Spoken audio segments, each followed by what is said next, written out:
Koudeti Boko, c'est un grand frère que j'aime bien. Et je crois qu'il m'aime aussi bien. Là-bas à l'Assemblée, nous l'avons admiré parce que ne pas laisser l'opposition tranquille.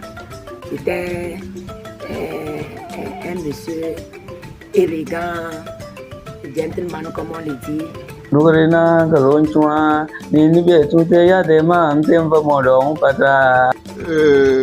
Voilà, j'ai eu mon premier jean, le premier pantalon jean que j'ai porté en termes de tenue de valeur.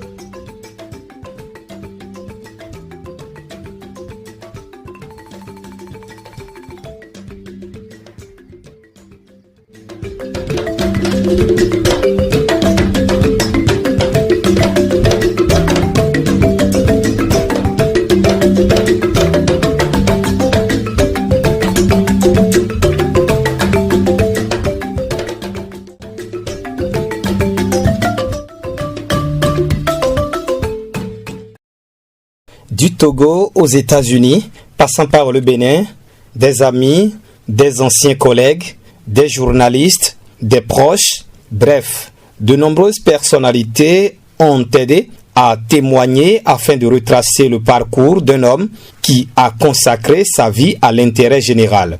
D'abord en formant les esprits, l'instituteur, en forgeant les lois, le député, puis en conseillant et aidant les autres, le sage. Un pont entre la transmission directe et l'action politique sans occulter les nombreux sacrifices pour les autres. Koudeti Kwaku Robert, un homme exceptionnel au service de sa famille et de sa communauté. C'est dans une vie, un homme, un parcours.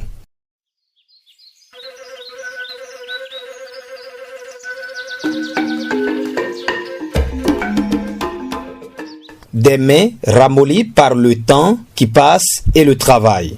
Ce sont elles qui ont aussi rendu service aux autres lorsqu'elles étaient sollicitées ou même pas.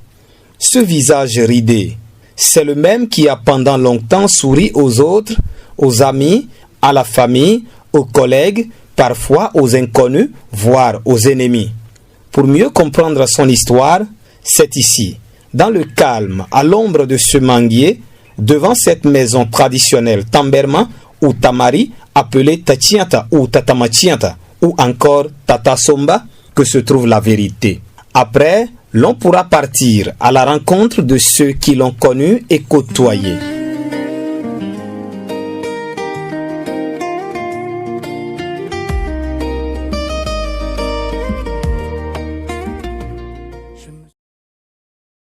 Bien, et je m'en souviens comme si c'était hier. Enfant en classe de CM1, nous voyions des fanions d'une campagne électorale à l'effigie de Ntefe. On entendait nos parents le dire en prononçant authentiquement ce nom. Je cite, fin de citation. Cela signifie en langue tamberma ou ditamari, c'est Ntefe Kwaku qui va gagner. C'était en 1994. Mais à l'époque, nous ne le connaissions pas. Mais aujourd'hui, nous en savons assez sur l'homme. Il faut dire que, même si son âge a été déduit de la méthode des enseignants de l'époque qui consistait à envoyer le bras vers l'oreille opposée pour tenter de la toucher, un peu comme cela, Koudeti Kwaku est né vers 1951 à Nadoba.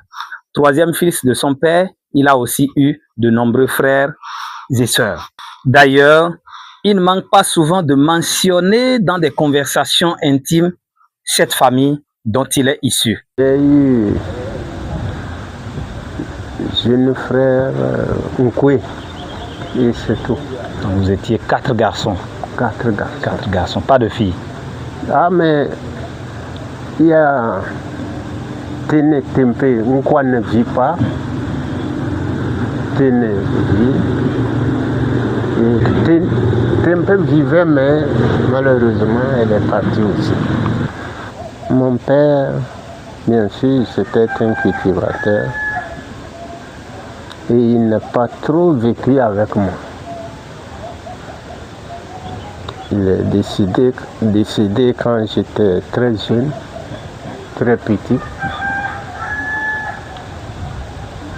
Alors, j'ai vécu avec ma mère et elle a fait son temps avec moi et finalement elle est partie aussi. C'est ici, dans cette école, que sa mère l'a amené pour la première fois l'inscrire en octobre 1956 après le décès de son père. Reçu au CEP, des années plus tard, il entre sans bourse au lycée moderne de Sokodé où il séjourne jusqu'en classe de seconde. On m'a amené au lycée moderne de Sokodé.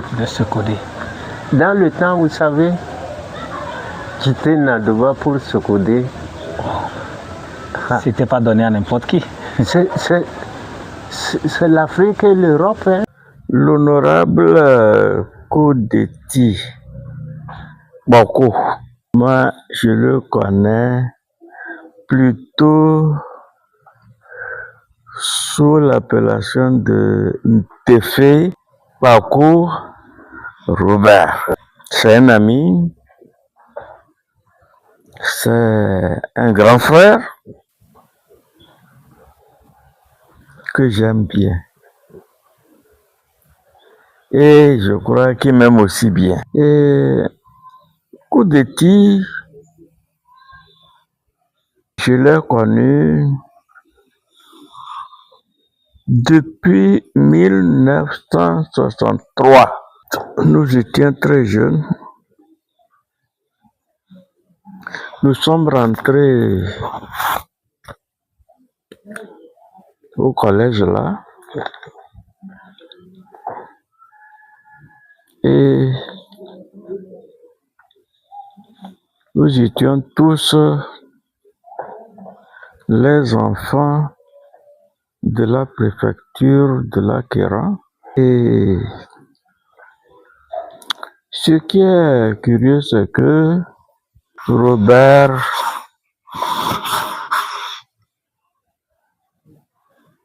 et moi, comme bien d'autres, nous étions là, comme ça.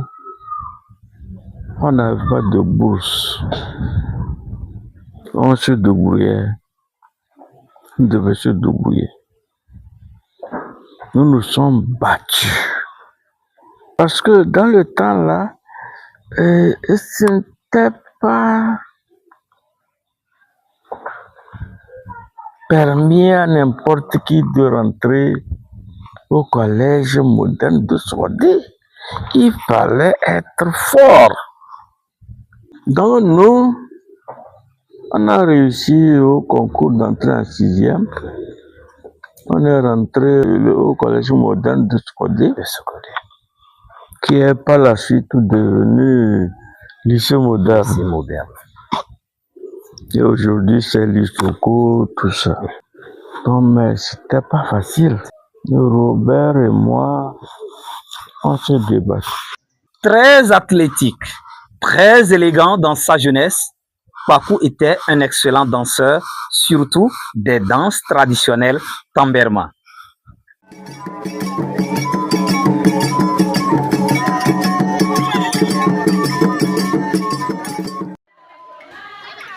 Et ce qui est vraiment merveilleux est qu'il a fait en sorte que ces enfants soient toujours connectés à cette valeur qu'est la danse traditionnelle. Vous voyez ici à l'écran, en uniforme, ce sont ces deux filles aînées lors de la célébration du 75e anniversaire de naissance de leur père.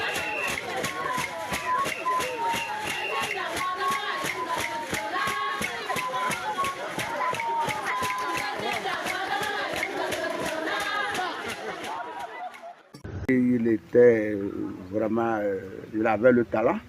Ce n'est pas le talent du travail seulement. C'était un homme élégant, qui n'aimait pas les saletés sur lui, toujours propre. Il est de taille moyenne, il n'était pas court. Il est de taille moyenne et de teint noir et à sa jeunesse, là, quand il a commencé l'enseignement, il a laissé une barbe, une belle barbe, très jolie, très jolie. Il la laissait pas être trop longue, il la taillait toujours, et sa barbe, quand vous le voyez, vous allez chercher même vous-même à laisser une barbe sur votre gueule pour le ressembler, mais élégant, et c'était un beau gars. C'était un beau gars. C'était un monsieur élégant, gentleman comme on le dit. Et puis, même jusqu'aujourd'hui, on a des gens qui l'ont connu, qui disent, ah papa, il est toujours élégant comme ça, toujours bien habillé, propre. Parce qu'à l'époque, il avait une barbe. Il avait une barbe. Et quand il sort, il a toujours un truc dans le sac, plus un pain. Et quand il arrive, il nettoie ses chaussures. Les frères du côté de Quentin se moquent souvent de moi que papa continue de nettoyer ses chaussures. Il nettoie ses chaussures, il sort le peigne, il se peigne, il arrange avant de rentrer là où il va. Donc, son élégance, vraiment, tout le monde le connaît pour ça. J'étais démonstrateur de danse, puisque surtout la danse Tamerma, tout le monde veut voir. Il faut dire qu'il n'est pas seulement devenu enseignant, c'est un symbole avant la politique. C'est aussi un acharné au service des autres. Alors, c'est surtout sa rencontre avec un certain Cortot, ministre de l'Environnement, qui va très tôt le prendre sous ses aisselles, lui ouvrir d'abord les portes de l'enseignement, puis celles de la politique plus tard, que le fils prodige d'Ntefé prendra son envol professionnel dans l'enseignement. Arrivé en seconde, le censeur vient dire à ceux qui ne sont pas en tenue, il nous a dégagés. Donc, il faut rester à la maison, façonner sa tenue avant de réapparaître dans l'établissement. Ah, mon jeune journaliste, comment trouver cette tenue-là? C'était compliqué. C'était compliqué, très compliqué. Il y avait quand même mes grands frères qui étaient quoi? Simples cultivateurs. Ils vont réunir où l'argent m'a envoyé pour que j'achète des tissus américains là. Difficile. Alors, je me suis débrouillé pour trouver cette tenue-là. Alors, en même temps, au cours du reste de l'année, j'ai écrit au ministre Cortot, le ministre de l'Environnement. Alors, il m'a reçu. Il a dit d'accord. Et donc, en fin d'année, je suis allé à Lomé. Quand je l'ai vu, il a dit, bon, qu'est-ce que tu veux faire? Il dit, ah, si je peux aller dans l'enseignement, c'est bon. Je veux être enseignant. Instituteur, avec des qualités exceptionnelles, il avance vite dans la carrière et c'est à partir de ce moment que l'homme se révèle et rencontre sa véritable mission, celle de servir les autres, sa communauté, plus tard sa famille et par-dessus la nation togolaise. Papa, je me définis par rapport à lui comme étant son fils, pour la simple raison que mon père, M. Yembouam Mapayel, en son temps chef de village de Tantoga, était donc un grand ami de M. Koudeti Ntefé Kwaku. Et M. Koudeti Ntefé Kwaku fut le premier directeur de l'école primaire de notre village, et école qui a été créée en 1968. Et donc, ayant été affecté là-bas, il a fait la connaissance de mon papa, et tous les deux étant des gens qui sont ancrés dans la culture africaine, ils ont très rapidement sympathisé et sont devenus donc de très grands amis. Et c'est grâce à cette amitié que papa Koudeti Ntefé Kwaku a souhaité à un certain moment donné auprès de mon papa, alors qu'il avait déjà quitté notre village, de bien vouloir lui accorder lui confier donc un de ses enfants pour qu'il puisse le prendre en charge et l'éduquer. C'est ainsi donc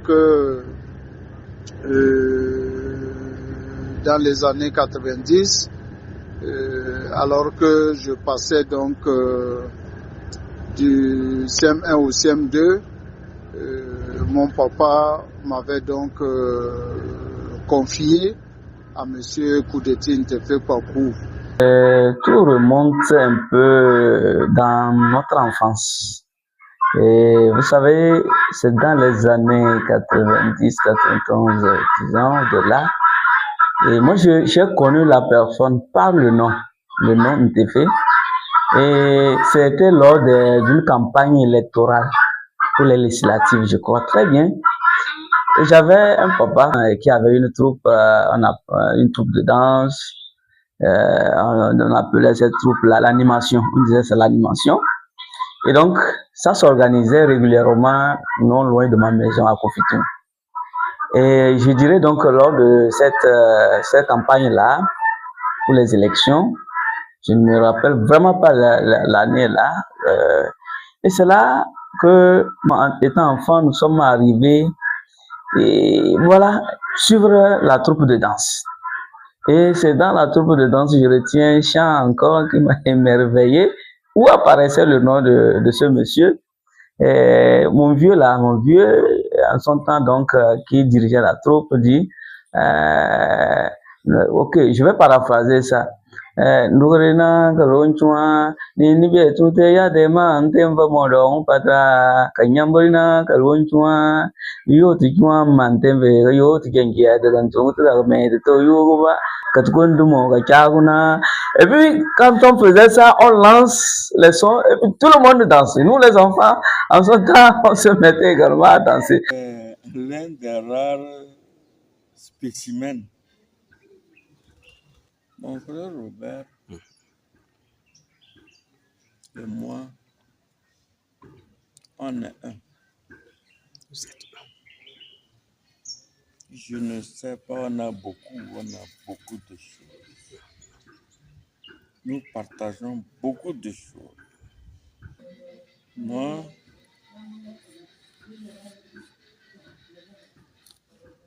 j'ai remplacé Robert à l'Assemblée. Et depuis lors, j'étais toujours avec mon frère Robert. Quand il y a longtemps qu'on ne s'est pas vu là, quand on se retrouve, que mon frère, la réaction de mon frère, je veux dire, tiens, Michel, ah, c'est toi. Tiens. C'est l'éthique. Le début d'une carrière politique bien remplie. Monsieur Koudeti Kwaku joue de nombreux rôles gagne très vite la confiance de nombreuses personnalités politiques de l'époque, dont le tout-puissant ministre de l'Environnement du président Eyadema. Toujours M. Korto, qui, faut-il le rappeler, était originaire de la préfecture de l'Akéran. Et là, il ne déçoit ni son mentor politique, ni les militants du parti du Rassemblement du peuple togolais, RPT. Vous savez, dans le temps, avec Eyadema, il y avait ce qu'on appelait l'animation politique. Il a été l'un des responsables de la préfecture, il était le responsable de la préfecture. Bon, après ça, député à l'Assemblée nationale, il était toujours comme ça, mais il bossait. Il ne se laissait pas faire. Il était toujours égal à lui-même. Il nous a toujours prodigué du conseil. Même il y a des choses qu'on vient vers lui, qu'est-ce qu'on peut faire, qu'est-ce qu'on peut faire. Et il nous dit, voilà ce que vous pouvez faire. Et ça marche bien. Il n'était pas conseil, mais il nous donne des initiatives. Voilà. Il dit ça, voilà ce que vous pouvez faire, voilà ce que vous pouvez faire pour que ça marche bien. Voilà comme vous devez vous conduire envers les autorités, envers la population, en tout cas, tout pour envers l'homme qui vous a mandaté là-bas. En tout cas, tel que je sais, c'est qu'il connaît. Il connaît Boutamao.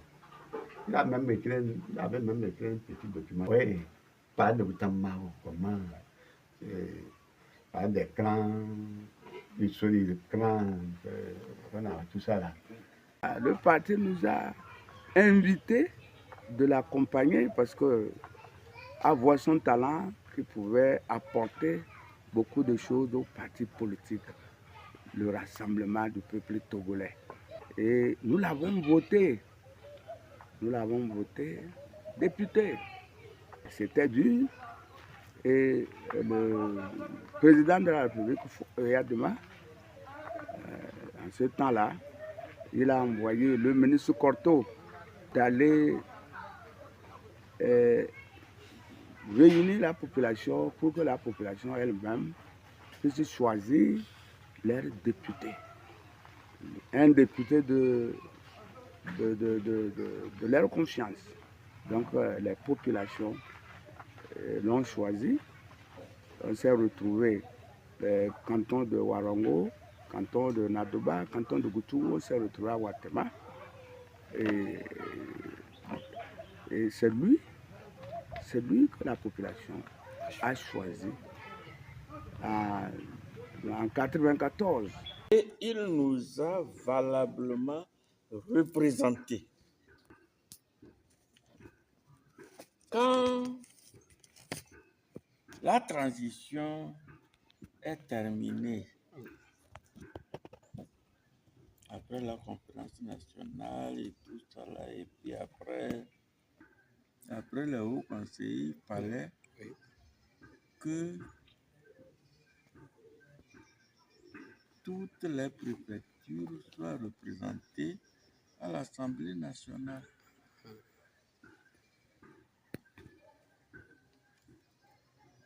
Et c'est comme ça que, au niveau de l'Akéran, nous avons eu la chance d'avoir 2 représentants. Et heureusement, vu ce que mon frère Robert a fait pour la préfecture, et au vu de la représentation nationale qu'on nous a donnée, à savoir 2 représentants pour l'Akéran, donc naturellement, mon frère Ntepé Robert Paco a été choisi. Donc Robert était le représentant de Kéran Est. Vu son expérience en tant que haut conseiller de la République. En famille, à l'Assemblée nationale, dans les réunions, et j'en passe, la rigueur de l'instituteur influençait toujours sa façon de parler, d'agir et de traiter les autres. J'ai connu ses collègues de l'Assemblée nationale qui m'ont parlé de lui, que M. Ntefe, l'honorable Ntefe, à l'époque on l'appelait Ntefe avant qu'il ne devienne Koudeti, il nous change de nom pour s'appeler Koudeti aujourd'hui. En commission, puisqu'on fait des travaux en commission, qu'en commission c'était chaud avec lui parce que quand c'est pas bon, il dit que c'est pas bon. Quand c'est noir, il dit que c'est noir. On a des échos comme ça. Et puis, je pense que c'est cette rigueur-là qui a continué comme ça. Alors, en matière de travail, il faut dire que c'est quelqu'un qui se fait remarquer par sa disponibilité, très disponible, par également la ponctualité. C'est quelqu'un qui est tellement satirique, voilà, et il aime les anecdotes, et il raconte des petites histoires. Et puis, vous êtes avec lui, vous ne serez jamais ennuyé. Et vous n'êtes jamais ennuyé. Avec son pseudo de blanc européen. Et voilà. Donc, vous allez pas croire. Mais au-delà de tout, c'est un homme de rigueur. Tellement rigoureux que, oui, il y a des fois les blagues. Mais quand il s'agit de travailler vraiment, il ne badine pas. Je me suis permis de dire, mais lui, comment? Il ne sait pas que nous sommes en Afrique et quand on donne 1 heure là, il faut ajouter des limites dessus et autres là parce qu'il est toujours ponctuel. Et quand il donne sa parole, qu'il est là. Donc ne lui donnez pas un rendez-vous et venez en retard. Non. Il vient toujours avant. Et ça, je crois que c'est une qualité qu'on ne rencontre pas souvent.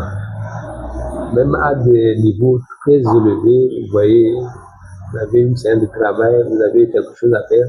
On est tellement habitué au retard que c'est resté dans le sang. Mais avec lui, jamais et à aucun moment, il n'a été en retard à quoi que ce soit.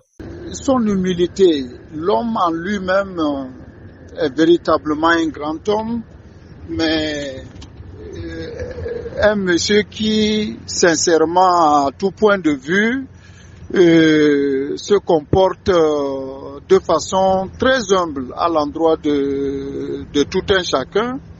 Et ce qui fait que, bon, il a pu, nous, en tant que ses enfants, il a pu nous donner une éducation vraiment rigoureuse en termes de valeurs morales. Et voilà, quand j'étais par exemple chez lui, il avait déjà tout, mais on devait aller au champ les week-ends comme tous les autres, tout autour de la maison. On cultivait du maïs et voilà quoi. Et donc, nous étions, malgré le fait qu'il avait tout, voilà, on faisait tout comme les autres enfants aussi quoi. Et aussi à l'école, il n'y avait pas de traitement de différence. Et même quand nous étions encore à Adjaïté, en ce moment, il n'était pas encore à la retraite. Et voilà, à l'école, nous étions traités au même titre que tous les autres enfants, et avec la même rigueur. Et s'il fallait punir pour un mauvais comportement, tout le monde était puni comme tel. Voilà, et il prenait le soin de rentrer chez chaque enseignant pour demander le comportement de chacun de ses enfants pour voir si chacun se comporte comme il se doit. Voyez-vous, aujourd'hui, c'est très difficile de trouver des parents qui sont soucieux de la rectitude morale de leurs enfants. Il suffit qu'ils aient un peu de moyens et ça devient tout simplement un laisser-aller quoi. Mais avec Monsieur Ntefe Kwaku, ce n'était pas du tout le cas. Nous étions encore tout petits. C'était un papa très rigoureux et on essayait même de le caricaturer comme un papa méchant. parce que il regardait vraiment tout ce qu'on faisait de près. Donc, il ne nous donnait pas le temps de faire des erreurs, voilà, que ce soit à l'école ou à la maison. Il y avait vraiment de la rigueur dans ce qu'on faisait avec lui. Je l'ai senti même au niveau aussi de la famille. Le petit temps que j'ai eu à donc intégrer la famille, j'ai compris, j'ai constaté que c'est un homme de rigueur. Et dans cette rigueur, certainement, c'est ça qui fait que, bon, pour ne pas aller aussi dans la vie privée de la famille, ce qui, à mon sens, pourrait me faire croire que c'est cette rigueur-là qui a fait que la plupart de ces enfants, disons, la plupart, pourquoi pas tous, ont presque réussi dans leur vie. Oui. Voilà un père qui nous inspire beaucoup de choses, rigueur, qui concilie rigueur, travail et en même temps ambiance, et tout ça vraiment. Je me rappelle, j'étais à l'école primaire ici. Je suis revenue un jour avec mon ardoise, avec des calculs qui n'étaient pas corrects. Quand il a vu ça, je vous dis que je n'ai pas mangé le midi là. Donc, à partir de ce jour-là, je prenais soin de nettoyer tout mon ardoise avant de revenir à la maison. Parce que je ne voudrais plus qu'il voit ce que je fais comme erreur à l'école. C'est-à-dire que quand on est à la maison, il est là. C'est-à-dire que tout le monde se tient droit. Politiquement, bon, j'entends politiquement, on travaille, mais on n'était pas sur le même bord. Mais quelquefois, on se tirait, mais ça passait. Mais aujourd'hui, nous sommes ensemble. Mais c'est quelqu'un qui était très rigoureux dans le travail. Et il ne se laissait pas faire. C'est un homme qui a semé assez et rien que de bons grains. Cette phrase, c'est un ancien haut gradé de l'armée béninoise à la retraite qui le dit, parlant de M. Koudeti, et il n'est pas le seul à penser ainsi de cet homme. Son sacrifice, son humilité, sa bonté, et que sais-je encore, on n'en parlera jamais assez. Si quelqu'un n'a pas une bonne morale, il ne peut pas représenter toute la préfecture au niveau de la transition. Non. Et ensuite, après ça, si ce n'est pas quelqu'un qui a une bonne morale, il ne peut pas être député à l'Assemblée nationale. Non. Mon grand frère, tel que je le connais, que je peux dire, il veut parler de la moralité. Il veut parler de la moralité, que ce soit sur n'importe quel plan. Non, c'est un exemple vivant. Là-bas à l'Assemblée, nous l'avons admiré parce que ne pas laisser l'opposition tranquille. Et il s'est bagarré même avec l'opposant, le président du parti de l'opposition. Et il s'est sorti sur la presse togolaise. Et nous l'avons vu, il a prouvé encore son courage et qui arrive à affronter les grandes têtes de l'opposition. Voilà, j'ai eu mon premier jean, le premier pantalon jean que j'ai porté en termes de tenue de valeur. Et je dois dire qu'il a été celui-là qui m'a acheté mon premier pantalon jean, que j'ai vraiment beaucoup aimé. Et chaque fois, je ne manque pas de me rappeler cela. Et il ne m'a jamais traité vraiment comme un étranger chez lui. Et puis voilà, je ne sais pas si c'était en souvenir de son ami, mon papa, mais il est même appelé mon ami, et quand il était là, quoi. Et cela me faisait bien plaisir. Et vraiment, C'est quelqu'un qui inspire le respect, quoi, à tout point de vue. Il aime la propreté tout autour de lui. Et voilà, c'est quelqu'un qui, malgré sa forme modeste, inspire, j'allais dire, un peu la peur auprès des autres.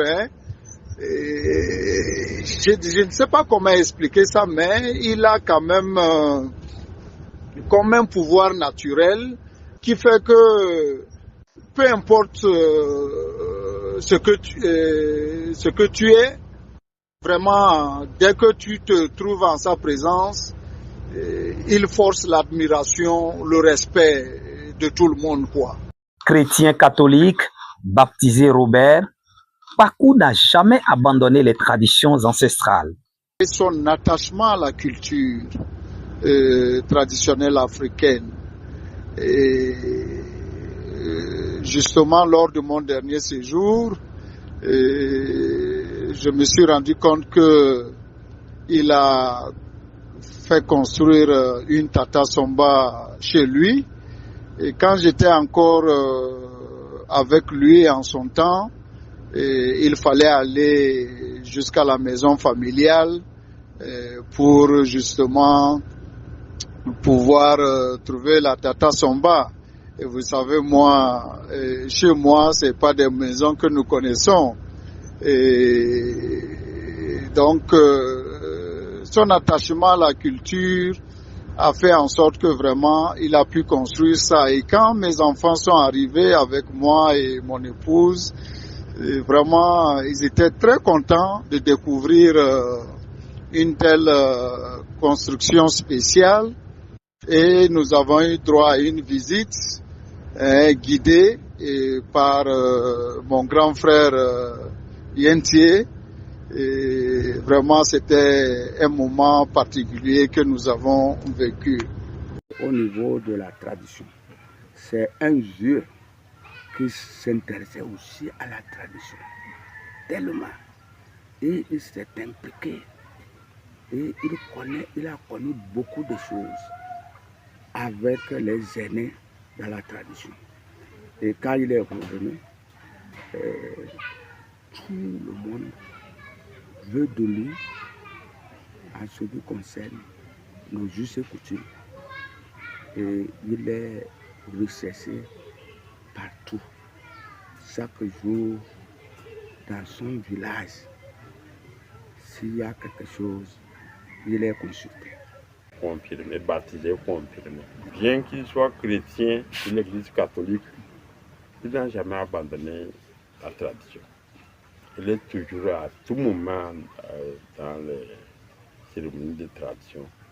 Il est toujours le premier à respecter la tradition de son peuple.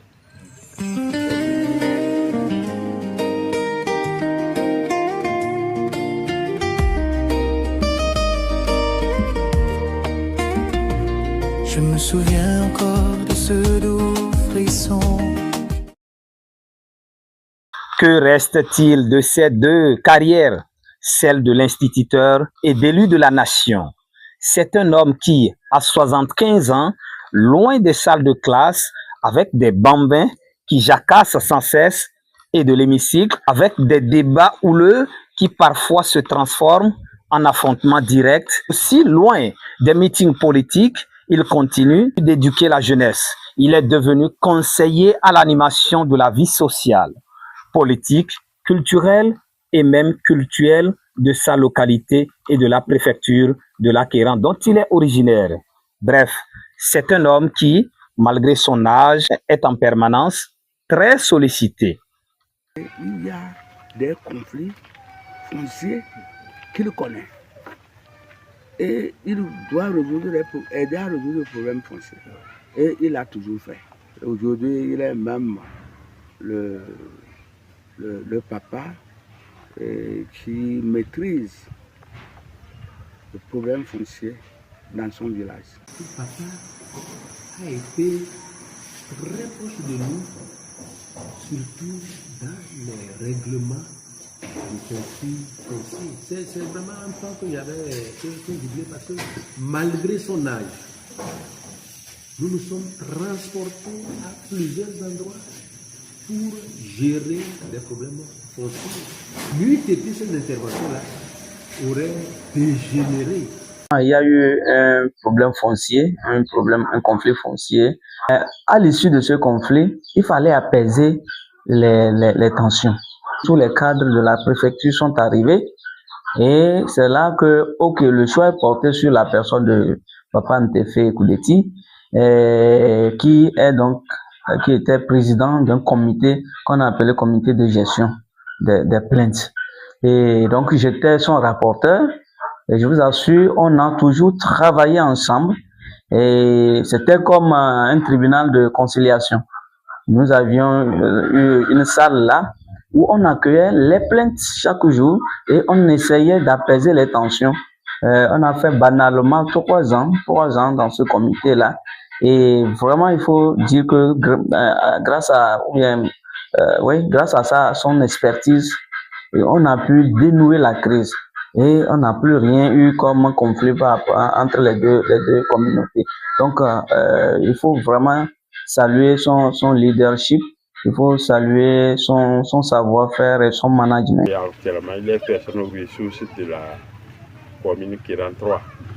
C'est quelqu'un qui a les connaissances de son milieu et qui a toutes les informations qu'il faut réunir. Il est toujours sollicité. Il se rend disponible.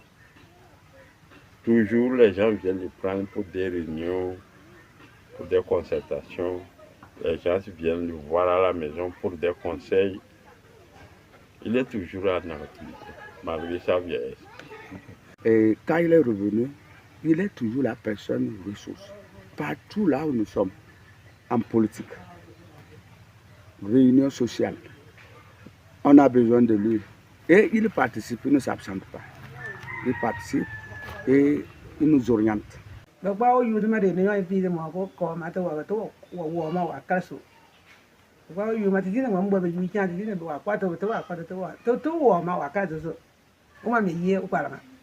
Malgré la volonté de sa famille de le voir prendre une retraite totale afin de se reposer, l'honorable Koudeti ne l'entend pas de la même oreille. Si les gens voient que je peux être utile quelque part, je pense que tant qu'on respire, on voit son pays et passant par son développement. Donc, si on me sollicite quelque part, je suis en bonne santé, je dis d'accord. On ne peut pas dire vous me dérangez, non, pas du tout. Quoi de plus beau et de plus bon que d'avoir des enfants fiers d'être de votre sang ou d'avoir été élevés par vous? Papa est mon conseil. Il y a des situations, je l'appelle, j'échange avec lui, je dis bon voilà ça, qu'est-ce que je fais? Et il me dit ce qu'il pense. Il me dit et chaque fois quand j'ai un projet, je lui en parle d'abord, avant que ça n'aille dehors. Et voilà ce que je pense faire. Et puis il me dit c'est bon, ok, je dis d'accord, donc, et je lance. J'estime et je pense que ce monsieur-là mérite d'être fêté, quoi, et d'être révélé au monde. Très bien. Quand on sort dehors, tout ce que les gens nous parlent de lui, on a toujours la première place. Jusqu'à présent, le temps qu'il a passé, surtout politiquement, les gens de ce milieu ne l'ont jamais oublié. Il suffit d'arriver quelque part, même dans un autre milieu très loin, et dire que vous êtes l'enfant ou bien le frère de l'ancien député Ntefe Kwaku.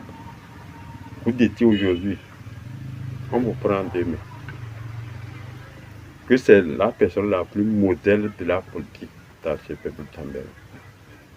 Ah oui. Oui. En tout cas, personnellement, moi, je suis fière d'être la fille de Papa Koudeti. Parce que quand on entend ce que les gens disent de lui, il est une personne ressource, une personne, comment je vais dire ça, en qui on peut faire confiance et qui a donné le meilleur de lui-même pour les autres. Même dans la population ici, j'avais des échos, même avant d'être député aujourd'hui. Quand nous partions pour les campagnes électorales, les gens ne me connaissent pas, mais tu entends, on dit, on a eu un député, Papa Koudeti, vraiment, il était une bonne personne et tout ça. Donc quand on entend ça, on est content, parce que quand on dit du bien de ton parent, tu ne peux être que fier.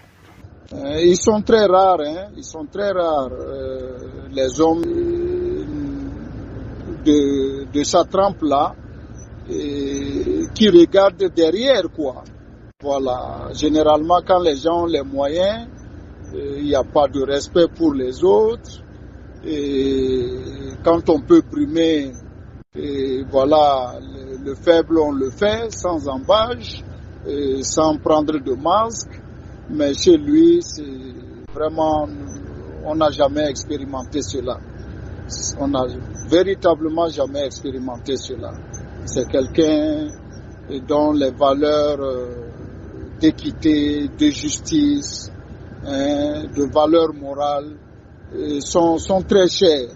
Et donc, il a toujours tenu à cela jusqu'à aujourd'hui. Et j'ai été vraiment très fier de ce que mes enfants, certains n'ont pas connu leur grand-père, je vais dire mon père biologique, mais ils ont eu la chance de le connaître lui, et ça me va, quoi. Sa fille aînée, sur les traces de papa, est aussi devenue femme politique, députée à l'Assemblée nationale du Togo. Alors, est-ce un hasard, une récompense au mérite de papa ou de la fille? La réponse est aussi simple. Les actions de papa ont marqué les esprits de bon nombre de personnes encore vivantes, ce qui a énormément favorisé l'ascension de celle-ci. Pour ma fille, je sais que elle avait posé des actes sur mes conseils de soutenir, de rester tranquille. Donc, je pense que c'est sur ces chemins faisant que je vais partir. Est-ce que je suis revenu ici, je suis même plus... Je suis toujours du parti uni, mais ces activités, tout ça là, je ne me mêle pas trop. Mais quand ils viennent ici, je me lève, je dis attention, population. Le parti uni, c'est comme parti RPT. Rassembler, unir, en français, c'est la même chose.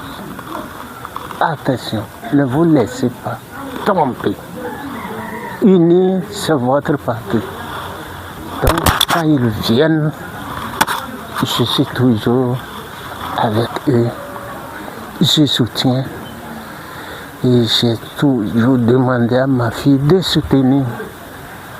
Et cette fois-ci, quand ça arrivait, c'est sa candidature qui est soutenue. J'ai dit,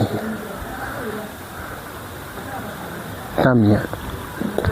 Et je ne l'ai pas suivi en campagne. Lorsqu'elle est arrivée à Koutougou, on l'a présentée avec le nom. Parce que je m'appelais Ntéfé. Avec les bousculades des changements, j'ai pris pour mon grand-père Koudeti. Alors que toute la population a dit, oh, si c'est une fille qu'on connaît, celle-ci ne doit pas faire campagne, elle n'a qu'à aller s'asseoir tranquille. Elle est déjà élue. Et à Warongo, je pense que c'était la même chose. Et à Nadoba, bon, en tout cas, je ne me suis pas tellement mêlé à... J'étais présent à Nadoba. Mais à Koutougou, à Warongo, j'ai eu seulement les échos. Quand il a été député, c'est vrai, j'étais avec lui. Moi, j'étais à l'université, j'étais vraiment avec lui. J'ai vu comment il se donnait pour la population. Et je n'étais pas trop intéressée parce que j'ai dit travailler trop pour les autres. Parce que je ne comprenais pas que c'est comme ça que ça devrait se passer. Bon, après, il a essayé quand même de travailler ça, de créer cette ambition-là en moi. Parce que c'est lui qui m'a amené à adhérer au parti politique.